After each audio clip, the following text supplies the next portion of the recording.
Vamos a leerlo, dice, por tanto, teniendo un gran sumo sacerdote que traspasó los cielos, Jesús el Hijo de Dios, retengamos nuestra profesión, porque no tenemos un sumo sacerdote que no pueda compadecerse de nuestras debilidades, sino uno que fue tentado en todo según nuestra semejanza, pero sin pecado. Acerquémonos pues confiadamente al trono de la gracia para alcanzar misericordia y hallar gracia para el oportuno socorro. Como ustedes pueden ver, si tienen sus Biblias en la mano, ustedes pueden ver que hay en estos 3 versículos, está afirmando 4 verdades sobre Jesús, sobre nuestro Señor Jesús, el gran sumo sacerdote. Entonces, primero, la primera verdad es que Él ha traspasado los cielos, lo cual supone que es su labor terrenal, que ha sido completada. Entonces, que ha sido completada. Tanto, dice, teniendo un gran sumo sacerdote que traspasó los cielos, Jesús el Hijo de Dios, retengamos nuestra profesión, porque no tenemos un sumo sacerdote que no pueda compadecerse de nuestras debilidades, sino uno que fue tentado en todo según nuestra semejanza, pero sin pecado. Acerquémonos pues confiadamente al trono de la gracia para alcanzar misericordia y oportuno socorro. Les decía que en estos versículos que hemos leído podemos encontrar 3 verdades. Primero, que Él ha traspasado los cielos. ¿Eso qué significa? Que su labor que Él tenía, su ministerio aquí en la tierra, ha sido completado, ha sido llevado a cabo. En segundo lugar, nosotros podemos ver que Él puede compadecerse de nosotros. También dice que fue tentado en todo a nuestra semejanza o a semejanza nuestra. ¿Eso qué significa? Más adelante vamos a poder comprender un poquito más esto, que se aprende la obediencia mediante la tentación. Y el punto 4 es que Él es la fuente de nuestra salvación eterna. Entonces, lo que está pasando aquí en estos versos es que el autor de Hebreos, después de demostrar la superioridad de Cristo, ¿se acuerdan ustedes? Primero sobre los profetas, después sobre los ángeles y después sobre Moisés.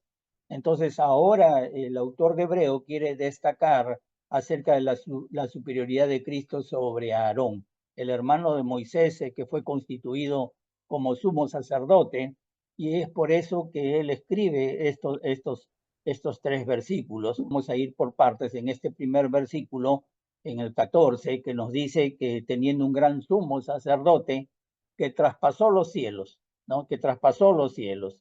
Aquí el término sumo sacerdote, eh, eh, aunque fue usado para referirse a esta expresión que en realidad es una palabra, para nosotros es una expresión, sumo sacerdote, pero en el original no está en una palabra nada más. La palabra es archerus, es una palabra en griega que nos dice todo, que nos manifiesta todo lo que significa esta expresión, sumo sacerdote, y solamente se usó para el caso de los sumos sacerdotes judíos. Ahora, el autor de la carta, como ustedes pueden ver, está usando esta expresión sumo sacerdote o esta palabra en hebreo sumo sacerdote, para referirse a la labor al ministerio de Jesús, a Jesús como sacerdote, pero además que como sacerdote hace referencia a su reinado, a ser rey, porque está hablando del trono de la gracia. Acerquémonos al trono de la gracia. Entonces, está asumiendo no solamente una función, sino le está agregando otra función, la de ser rey. Y lo digo así porque no era permitido tener ambas funciones. En el Antiguo Testamento y bajo la ley del Antiguo Testamento o bajo las costumbres del pueblo de Israel, no se podía ser sumo sacerdote y rey a la vez, porque el sumo sacerdote era una casta una casta especial. Ahora, pero pero ya vemos nosotros de que el Antiguo Testamento ya hablaba de él, ya profetizaba de él. El problema era de que ellos nunca entendían que todo el Antiguo Testamento y todas las escrituras, a todas las escrituras se referían a Jesucristo. Jesucristo mismo tuvo que aclararles a ellos y enseñarles que a todo el Antiguo Testamento, todas las escrituras, hasta Salmos era una referencia a Jesús. Hablaban acerca de Jesús, pero ellos no lograron entenderlo porque tenían un velo en sus ojos, en sus vistas. Ya Zacarías, el profeta Zacarías había profetizado que el Mesías serviría como rey y a la vez como sacerdote. Ustedes lo pueden encontrar en Zacarías capítulo 6, versículo 13, habla acerca de eso. Él dice que va a edificar el templo de Jehová y que dominará en su trono, y además también dice que tendrá un sacerdote a su lado, refiriéndose al mismo personaje. Entonces, tenemos que Cristo no es un sacerdote, acá dice no es sumo sacerdote. Si ustedes observan en el versículo bíblico, dice que es un gran sumo, gran, y le agrega la palabra gran sumo sacerdote. ¿Por qué gran sumo sacerdote? Porque lo que está tratando de destacar, que este sumo sacerdote es un sumo sacerdote más grande, es muy superior a los sacerdotes establecidos en el antiguo pacto. Pese a que el sumo sacerdote tenía una posición, una de las posiciones más altas en el judaísmo. Acabo de hablarles de que era una casta sacerdotal. Y el sacerdocio era una clase real, o sea, real significa realeza, tenía una posición de nobleza, y el sumo sacerdote, pues, ¿cómo se llama? Era el sumo sacerdote era un hombre muy especial, muy especial. Ahora, eh, los judíos cristianos que son los receptores de la carta de Hebreos, ellos al ser tentados, acuérdense que estaban siendo tentados por otros a regresar al judaísmo, necesitaban saber ellos que tenían un sumo sacerdote que era superior a cualquier sumo sacerdote de la ley.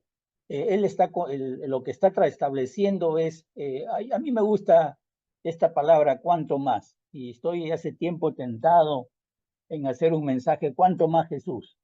El Antiguo Testamento es la sombra de lo que es Jesús. Todo el Antiguo Testamento nos habla de Jesús, pero habría que agregarle cuánto más Jesús, cuánto más Jesús.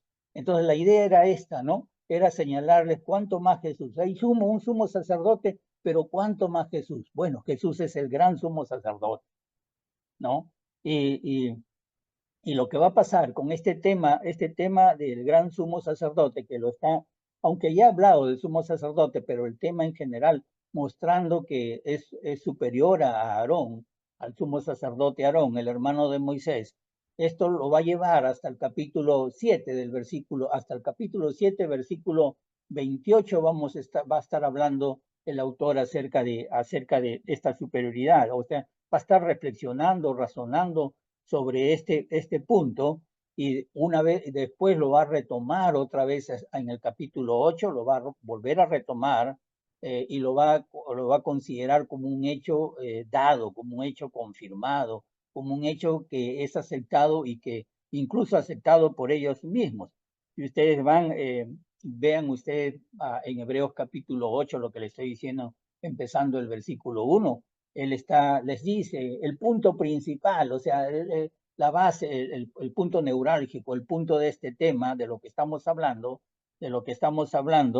es que tenemos un tal sumo sacerdote, el cual se sentó a la diestra del trono de Dios. Entonces, si ustedes observan eso, él está como yo le dando ya, el autor está dando como algo, como un hecho, incluso un hecho que es aceptado por ellos. Ellos están entendiendo lo que los lectores están entendiendo, y nosotros también cuando leemos este versículo estamos entendiendo claramente, estamos dando un hecho por sentado de que él es un gran sumo sacerdote, incluso para nosotros, no solamente para los eh, escuchas o receptores el autor de Hebreos, sino también para nosotros. Los hebreos, pues ellos leyeron Jesús ahí, Jesús el Hijo de Dios. Ellos cuando estaban leyendo la carta, ahí estaban encontrando esta expresión, Jesús el Hijo de Dios, y que era un gran sumo sacerdote. Y yo creo que ellos no se sintieron sorprendidos, como por ejemplo se sintieron los fariseos cuando Jesús los confronta, en una oportunidad los confronta citando Mateo capítulo 23, y lo tengo que tocar porque es interesante para desarrollar el tema, ¿no? Mateo 23 del versículo 43 al 46. Jesús les dice, ¿no? Pues, les hace una pregunta a ellos, no solamente una pregunta, creo hasta dos preguntas. Les dice, ¿cómo pues David en el espíritu le llama Señor? ¿Cómo pues David en el espíritu les llama Señor, diciendo, dijo el Señor a mi Señor, siéntate a mi diestra o siéntate a mi derecha hasta que ponga a tus enemigos por estrado de tus pies? Y Jesús continúa, pues si David le llama Señor, ¿cómo es? La otra pregunta es, ¿cómo es su hijo? Si David le está llamando Señor, ¿cómo puede a su vez ser su Señor y ser su hijo? Y dice que nadie pudo responderle estas preguntas a Jesús. Ninguno se atrevió a preguntarle, incluso se quedaron callados. Ahí terminó todo conflicto, terminó todo diálogo. ¿Y por qué menciono esto? Porque esta pregunta de Jesús implicaba que Jesús era uno de los dos señores. Siéntate, ¿no? Dijo el Señor a mi Señor, que Jesús era uno de los dos señores. Imagínense, claro, para nosotros no es difícil entender esto, pero para ellos tratar de entender y comprender que habían dos señores era algo que en ellos tropezaban. Puedo decir que era una roca muy grande de tropiezo para ellos. ¿Por qué? Porque ellos creían firmemente que había un solo Señor, solamente un Señor. Ellos no pensaban que había otro Señor, solamente creían solamente que hay un solo Dios, un solo Dios. No estoy hablando que hay dos dioses, si no vamos, ni tres dioses, si no vamos ahorita a cambiar de tema, ¿no? No especulemos con ese tema porque sabemos nosotros que hay un solo Dios y tres personas distintas, en todo caso, que Dios es una pluralidad. Estoy haciendo un paréntesis para que no vayan a confundir mis palabras. Entonces, Jesús, como ustedes pueden ver en la mente de ellos, en palabras de David parecía, ahora ellos estaban entendiendo con lo que les está escribiendo el autor de Hebreos, perdón, que había otro, o parecía en todo caso, ya vamos a decir que parecía ser otro Señor.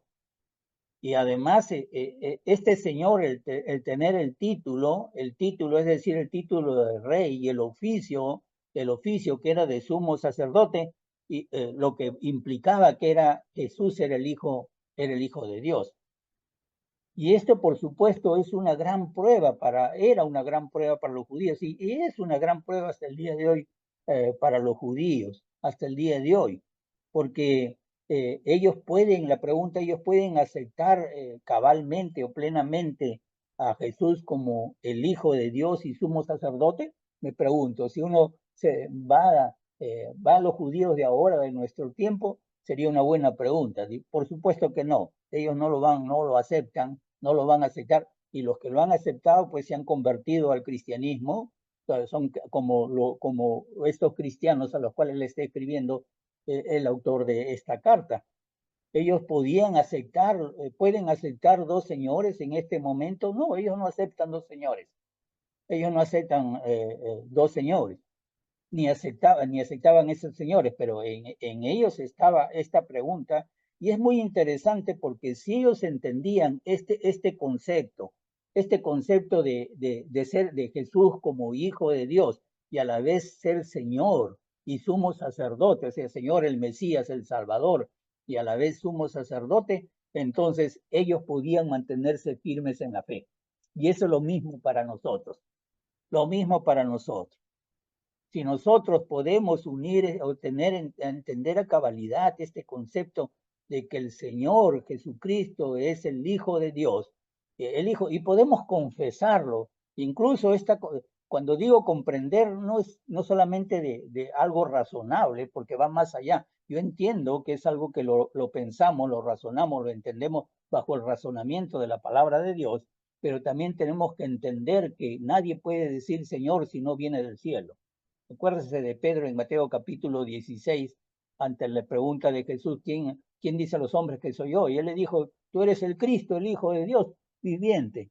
La respuesta de Jesús fue, bienaventurado eres Pedro, porque lo que has dicho no es revelación de hombre, sino de Dios, no es revelación de carne ni sangre, sino es de Dios. Hay una confesión de fe, más adelantito podemos ver, hay una confesión de fe que indudablemente lo entendemos, le leemos la escritura y podemos entenderlo bajo la lógica de la escritura, el razonamiento en base a las escrituras, pero existe una revelación que viene de afuera y si nosotros entendiéramos, vuelvo a repetir este concepto, nuestra fe va a estar firme. Nuestra fe flaquea cuando nosotros no entendemos cabalmente que Jesús es el Hijo de Dios y además que es el Mesías, el Rey, el Salvador, el que nos salva, el que podemos acudir a Él para que nos salve o podemos asirnos a Él fuertemente para retener nuestra salvación o como decía el mismo autor de Hebreos, para mantener nuestro descanso en Él. Entonces, o nuestro reposo, si nosotros no podemos entender esto, no vamos a poder entender, no vamos a podernos mantener firmes en la fe cuando vengan los problemas, cuando vengan las tribulaciones, y no solamente las tribulaciones, sino también las doctrinas, los problemas de las doctrinas extrañas, que es antife, en palabras de Jesús, oligopistos, ¿no? Entonces, ¿qué más nos dice? ¿Qué más nos dice? Nos está diciendo ahí en la misma, retengamos, dice, retengamos nuestra profesión. ¿Qué significa esto de profesión? Yo sé que viene de profesar en latín, pero aquí en el original dice confesión. Creo que ya les expliqué porque hay una palabra que también tocamos en alguna de las clases de hebreo que hemos pasado, pero lo que pasa, lo que está diciendo acá es en realidad confesión, retengamos nuestra confesión. Y retener quiere decir, más allá de continuar creyendo, más allá de, fe es igual a creer, más allá de continuar creyendo. O sea, retener no solamente se trata de retener, de contener o retener la fe, sino que la verdadera fe, lo que nos está diciendo, implica aquí una confesión o una confesión pública, porque cuando hablamos de confesión estamos hablando de una confesión pública de nuestra fe, implica esa confesión. Y la pregunta, para poder entender un poquito más esto, ¿cómo lo hizo Jesús? ¿Cómo lo hizo? Porque él retengamos nuestra profesión, o nuestra confesión. ¿Cómo lo hizo Jesús? Retener lo que nos está diciendo, más adelante el mismo autor de Hebreos nos va a decir lo que nos está diciendo con retener, significa que tenemos que estar dispuestos a ser echado o a ser llevado fuera del campamento. Interesante porque lean ustedes ahí un ratito, les doy tiempo para que busquen Hebreos capítulo 13, versículo 13. Vean ustedes, ahí está, dice, acá, dice, salgamos pues, dice, salgamos pues a él, fuera del campamento, llevando su vituperio. ¿Qué nos está queriendo decir? ¿Qué nos está queriendo decir con esto? Que retener, cuando estamos hablando de retener, significa que nosotros tenemos que estar dispuestos a ir fuera del campamento, como lo estuvo él. ¿Qué quiere decir vituperio? Sufrimiento, llevando su vituperio. Yo sé que cuando hablan, he visto algunas enseñanzas y pues donde dicen que tenemos que sufrir como él sufrió, porque como él sufrió, no está diciendo más allá de eso, amados hermanos. Está hablando más allá de eso, porque cuando dice llevando su vituperio es llevando su sufrimiento, no nuestro sufrimiento.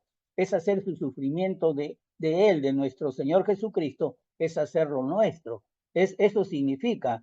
su vituperio, el sufrimiento de nuestro Señor, insultos, ofensas, humillaciones y hasta a veces agresiones, agresiones físicas.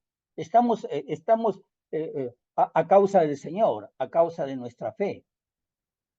Ustedes como cristianos lo saben. Ustedes como cristianos lo saben que hay un vituperio que no es nuestro, que es de nuestro Señor, que nosotros tenemos que estar dispuesto a cargarlo, a llevarlo, porque van a haber personas, van a haber está hablando dentro de la misma, vamos a hablar dentro de la misma asamblea, dentro de la misma iglesia. ¿Y qué pasó quizás para que se pueda entender, llevando fuera el campamento, llevando fuera fuera de la asamblea, llevando fuera del pueblo de Israel? ¿Dónde lo llevaron a Jesús? ¿A Jesús lo crucificaron acaso dentro de la ciudad, cerca del templo? No, a Jesús lo crucificaron en el basurero de la ciudad, fuera de la ciudad, ahí donde se estaba quemando día y noche la basura, donde quemaban los restos de las ofrendas, allí en el monte Calavera, en el lugar más sucio, donde los gusanos, donde estaban los gusanos, y que siempre estaban ahí, que el fuego nunca se apagaba, llamado en hebreo Seol y en griego Hades. Ahí lo llevaron a Jesús, precisamente ese fue su vituperio. Y acá el autor de Hebreos le dice a ellos, salgamos pues fuera del campamento llevando su vituperio. Amados hermanos, esto implica sufrimiento, esto implica insultos, implica el Señor, porque alguien puede decir, yo no voy a ser cristiano si voy a tener que pasar por todas esas cosas, menos tener un ministerio, un servicio en la iglesia. Amados hermanos, solamente porque no quiero cambiar de tema, pero el Señor está preparando un vaso en donde Él contenerse. Qué hermoso, ¿no? Pónganse a reflexionar. Él está preparando un vaso, Él quiere contenerse en ustedes, Él quiere contenerse ahí, Él quiere derramarse ahí, hermanos. Y necesitamos estar preparados y por lo tanto necesitamos llevar su vituperio. Así como Él pudo contenerse en su Hijo Jesucristo, Él quiere como un vaso honroso, Él también quiere contenerse en nosotros y basta ya de ser cristianos o discípulos del Señor apáticos, ¿no? En medio de una generación que es apóstata, en medio de una generación que es perversa. Pablo nos dice también, en otro texto nos dice que si nosotros retenemos la palabra, él no dice retenemos, él dice asidos de la palabra de vida. ¿Se acuerdan en Filipenses capítulo 2, en el versículo 15? Dice, para que ustedes sean irreprensibles, humildes o sencillos, hijos de Dios, sin mancha en medio de una generación maligna y perversa, en medio de la cuales ustedes son luz, en medio de las cuales ustedes resplandecen como luminares en el mundo. Es bonito, dice. ¿Y qué dice a continuación? Asidos de la palabra de vida, para que en el día del Señor yo pueda glorificarme, dice, que no he corrido en vano la carrera, ni en vano he trabajado. Eso dice el apóstol Pablo. Es decir, si retenemos la palabra asidos, la palabra asidos es más fuerte que retener. La palabra asidos es una palabra que implica el agarrarse de una soga, de un barco en medio de la tormenta. Imagínense ustedes un barco de madera como ese entonces, azotado por los vientos, por las olas, y alguien que está prendido en una soga, asido a la soga, tratando de salvarse. Él dice, asidos de la palabra de vida, dice el apóstol. O sea, ese es retener, Entonces, si nosotros hacemos eso, vamos a resplandecer como lunares, seremos las linternas, pues, en todo caso, los faroles. Y esa debe ser nuestra meta, amados hermanos. Nuestra meta debe ser que debemos ser linterna para los demás, guía para los demás, luz para los demás, faroles para los demás. Y Jesús, y qué bonito, hay una calle vecina, están poniendo unas banquitas, van a poner faroles, he visto, y ya anoche, después de tiempo que salí por esa calle, vi las personas, los señores sentados, ya no hay bancas todavía, pero estaban sentados y vi bastante gente. Dije, nunca he visto gente en esa calle, pero es que hay luz, hay luminares, hay luminares. Cuando hay luminares, pues somos atracción, ¿no? Somos atracción, guiamos a los demás, llevamos a los demás, entusiasmamos a los demás. Y esa es nuestra meta. Y el sumo sacerdote, para no apartarnos, entraba en un lugar que se llama lugar santísimo. Y lo hacía una vez por año. Él lo hacía una vez por año. ¿Para qué? Por ofrecer sacrificios por él y ofrecer sacrificios por el pueblo. Pero acá nos dice que Jesús no ha traspasado los cielos, es decir, mucho más. ¿Cuánto más Jesús? Los otros entraban al lugar santísimo una vez por año, pero Jesús ha traspasado, ha traspasado no la cortina, sino ha traspasado los cielos. Es decir, ha traspasado el lugar santísimo, nos está diciendo hacia dónde, ha traspasado el lugar santísimo hacia los cielos, y el traspasar los cielos necesita un poder que no tenía y no tiene ningún sacerdote terrenal de cualquier categoría. Nadie lo tiene. Ningún sacerdote lo puede tener, porque hay un autor, un historiador que es siempre historiador de estos tiempos, Josefo, y dice que él decía, explicando acerca de este lugar santísimo del templo, él decía, el lugar santísimo del templo es como el cielo, o era como el cielo, cuando este historiador escribe, el lugar santísimo era como el cielo, y es verdad. En Efesios también el apóstol Pablo en el capítulo 4, versículo 10 nos dice que él subió por encima de los cielos, dice. Él usa otra expresión que el autor de Hebreos. Es decir, que él está por encima de todo, está por encima de este mundo físico en poder y en gloria. Es increíble, y aquí yo quiero también hacer un paréntesis. La tradición judía hasta el día de hoy se habla y se explica, habla de 7 cielos, mientras que Pablo, el apóstol Pablo, habló de 3 cielos.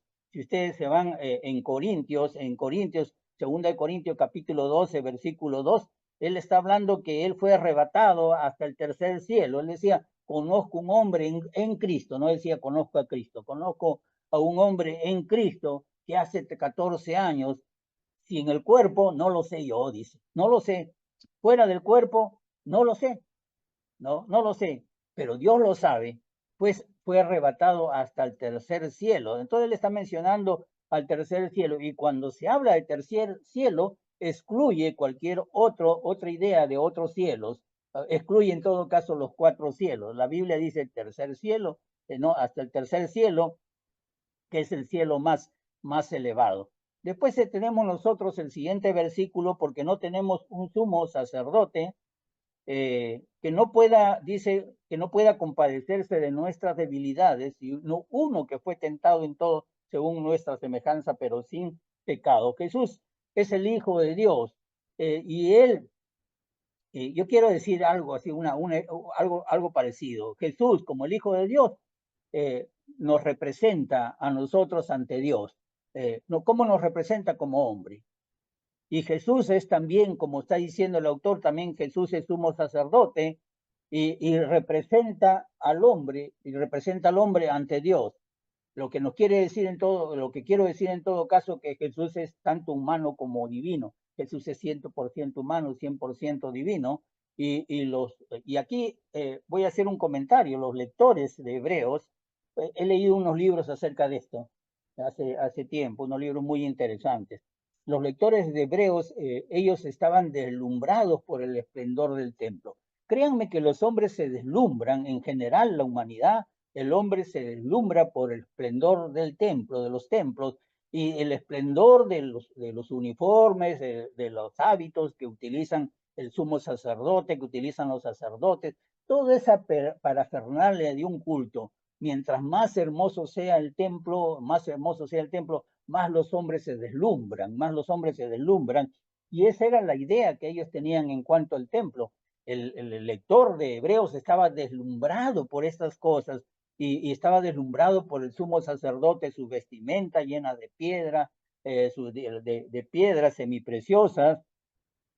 Y ahora imagínense en la mente de ellos necesitaban entender que ahora tenían un sumo sacerdote diferente, un sumo sacerdote que era igual que ellos. No era un hombre, no era un hombre de la realeza, no era un hombre que pertenece de una casta real, como eran los sacerdotes, o el sumo sacerdote y la casta de los sacerdotes, no era una casta real. Ellos tenían que entender que era un hombre simple, sencillo. Jesús era un hombre como ellos, y no solamente era como ellos, tan humano como ellos, sino que había sido tentado como ellos. Imagínense ustedes, pensar totalmente diferente al concepto que ellos tenían hasta ese momento. Pero acá dice que era sin pecado. Eh, Alguien podía preguntar, ¿no? Alguien acá dice, sin uno que fue tentado, pero en todo, según nuestra semejanza, pero sin pecado. Alguien diría, si Jesús nunca pecó, ¿cómo es que Él nos va a poder entender a nosotros y compadecerse de mí que soy pecador? ¿Cómo es posible? No es, incluso, y a veces se niega, porque este es algo que siempre, cuando uno no ha crecido espiritualmente y comienza a pensar, ¿no? ¿Cómo que no ha sido tentado o sin pecado? ¿Cómo Él me puede entender a mí? ¿Cómo Él puede compadecerse de mis debilidades, es decir, de mis pecados? ¿Cómo Él puede compadecerse de mis dudas, de mis temores? ¿Cómo Él puede compadecerse de mí? Entonces, esa es una pregunta, yo creo, lo considero en todo caso lógica, una pregunta lógica, pero no necesariamente correcta, porque podemos decir con seguridad que Él puede compadecerse de nosotros, porque entender el pecado no significa cometer el pecado. Es decir, para que Jesús pueda entender mi pecado, no necesita que Él haya tenido que cometer los mismos pecados que yo he cometido. Lo que tenía que hacer Jesús era más bien recibir la presión del pecado, en todo caso, el encanto del pecado. Lo que Jesús tenía que era resistir ese encanto del pecado. O sea, al resistir el pecado, Jesús Él está demostrando que nosotros podemos vencer el pecado. Ahora podemos entender, o sea, porque en verdad se entiende el pecado cuando se resiste el pecado, no se va a entender el pecado cuando se comete el pecado, cuando se resiste el pecado a la tentación. Entonces es por eso que dice que fue tentado en todo, pero sin pecado. Por eso que se dice que Él puede compadecerse de nosotros, porque Él está demostrando que sí se puede vencer, que sí se puede vencer al pecado. Vamos dice, voy a ir a otro, mejor al otro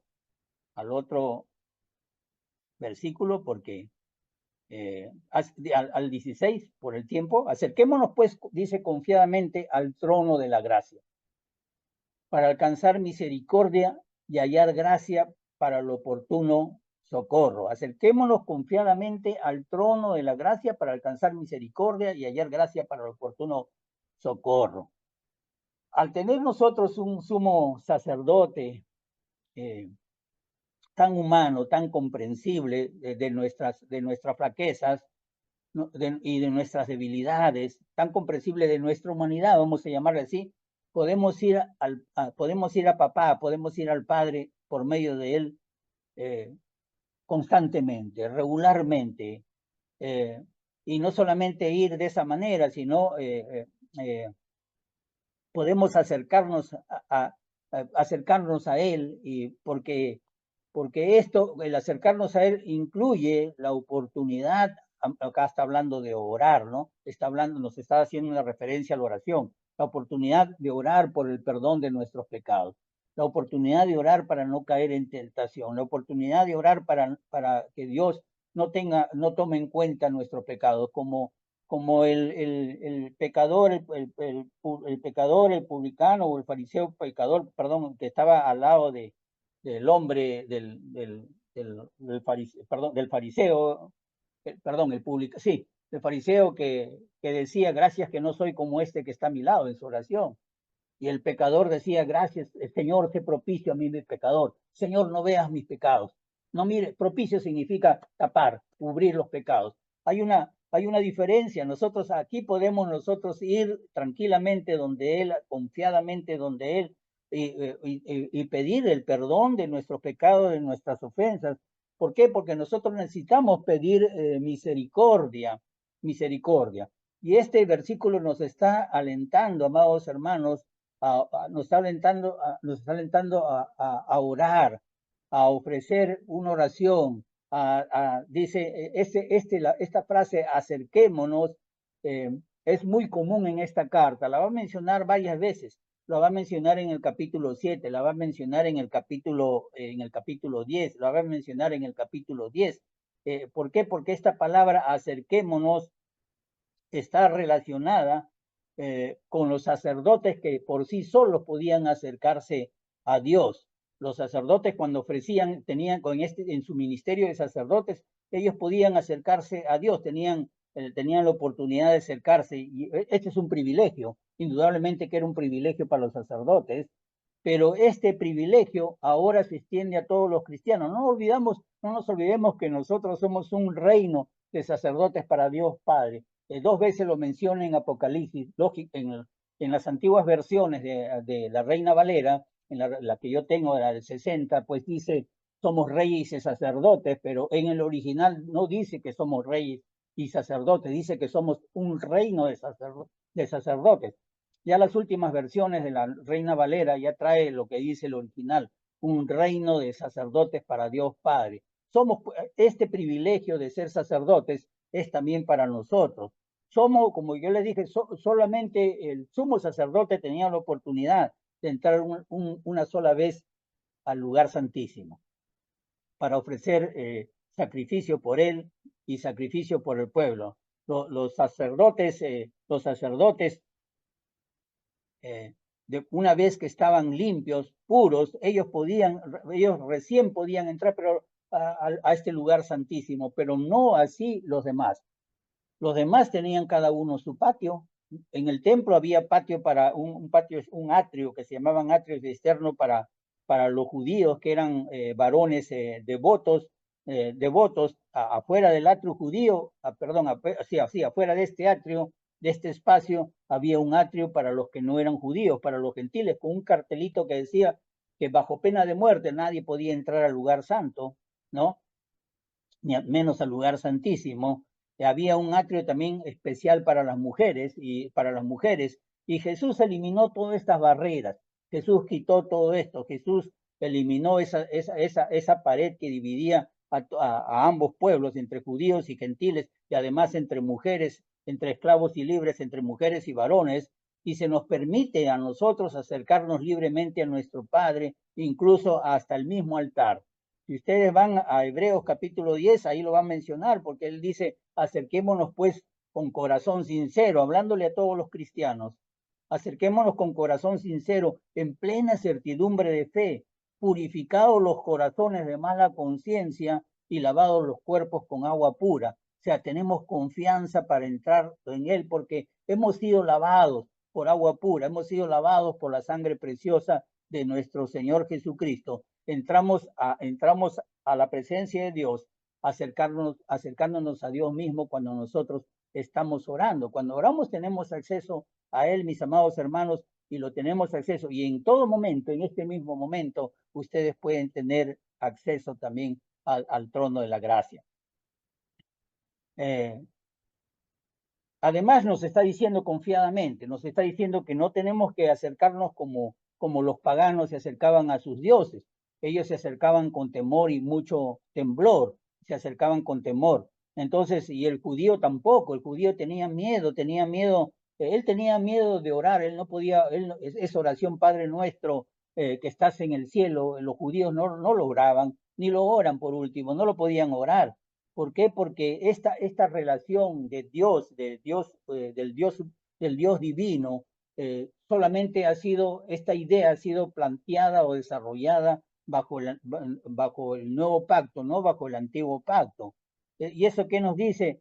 Que Dios nos entiende, vuelvo a repetir esto, que nos entiende, y no solamente nos entiende, sino nos ofrece una entrada libre al trono mismo de la gracia, donde está sentado a la diestra de Dios, de su Padre, nuestro Señor.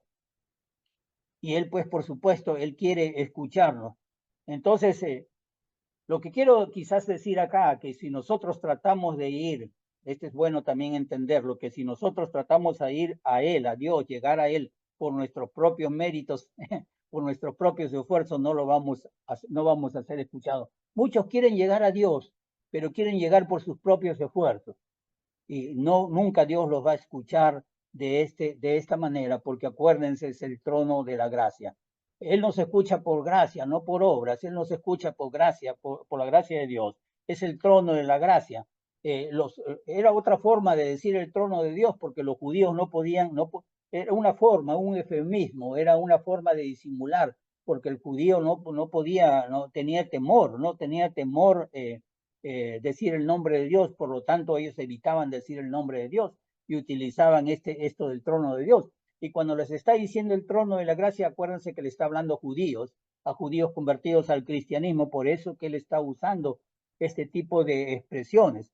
La palabra trono, pues en este caso, en realidad está también representando, está haciendo un eufemismo, está disimulando el nombre de Dios, o que ese trono representa a Dios mismo.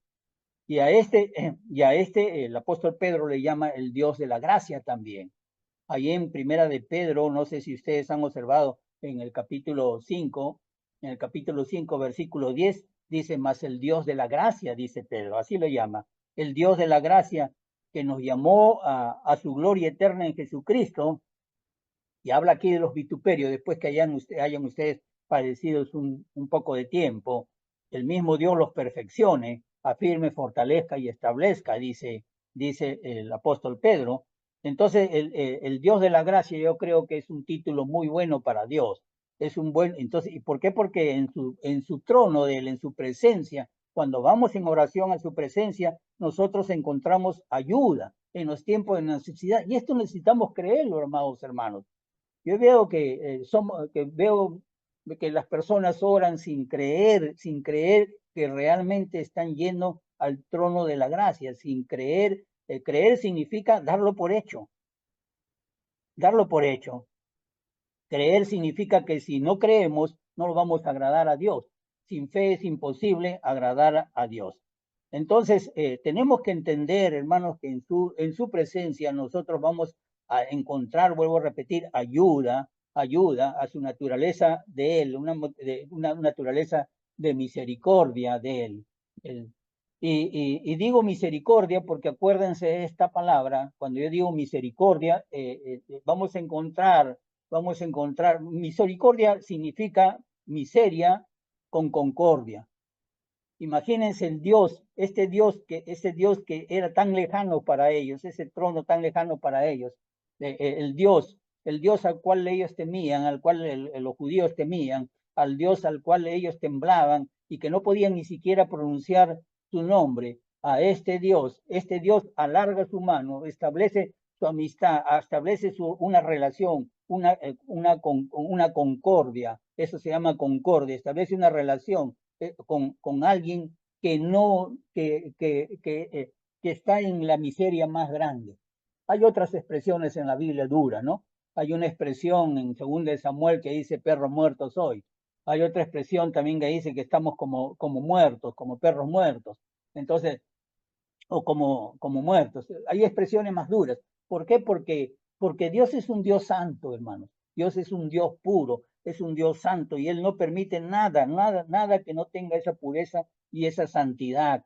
Pero Dios, esta es la palabra hermosa, Dios en su misericordia, Dios nos alarga la mano, nos ofrece a nosotros ayuda, nos ofrece alivio, nos da alivio, y encontramos el favor de Dios. ¿Lo creemos esto, amados hermanos? Debemos de creerlo, debemos aceptarlo, debemos hacerlos nuestros. Entonces, entendemos, hermano, que Cristo, nuestro sumo sacerdote, intercede por nosotros. Como sacerdote y como rey, Él es mucho más. ¿Cuánto más? Él es mucho más. Él es superior al primer sumo sacerdote, Aarón. ¿Cuánto más Jesús? Aarón fue sumo sacerdote. ¿Cuánto más Jesús? Gran sumo sacerdote. Él es el rey. Él es mucho más, ¿no? Y mucho más que todos los sacerdotes del antiguo pacto.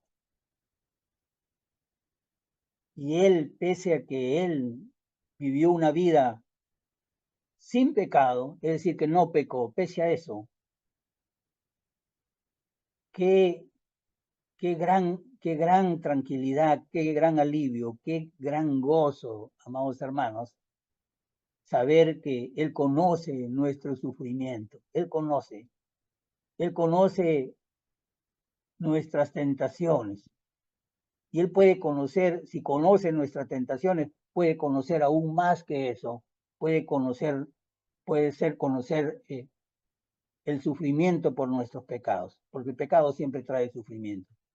Él puede conocer, vuelvo a repetir, la tentación, si Él conoce nuestras tentaciones, es más fácil o más digerible o más entendible para Él conocer nuestros pecados y el sufrimiento que trae y las consecuencias que trae. Él entiende nuestras debilidades. Y qué hermoso saber, hermanos, que Él tiene misericordia por nosotros. Que Dios lo bendiga, amados hermanos.